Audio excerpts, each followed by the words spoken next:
श्री स्वामी समर्थ. अनंत चतुर्दशी दिवशी तुम्हाला हा एक छोटासा उपाय करायचा आहे.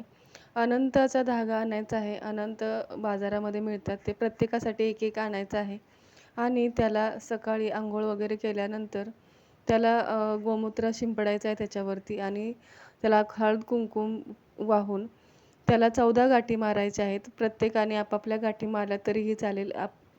आणि ओम नमो भगवते वासुदेवाय नमः हा मंत्र जाप करत प्रत्येक गाठ मारायची आहे आणि आपली इच्छा बोलायची आहे. जी कोणती तुमच्या इच्छा असेल मनामध्ये, अगदी मुलांनासुद्धा हे करायला सांगा. त्यांची जी कोणती इच्छा असेल ती त्यांना बोलू द्या.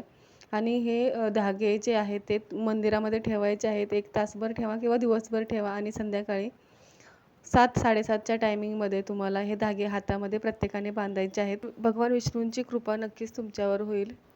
आणि उद्याच्या दिवशी अनंत चतुर्थीच्या दिवशी आपल्याला मीठ खायचं नाही आहे. मिठाऐवजी तुम्ही सेंधव नमकसुद्धा वापरू शकता. श्री स्वामी समर्थ.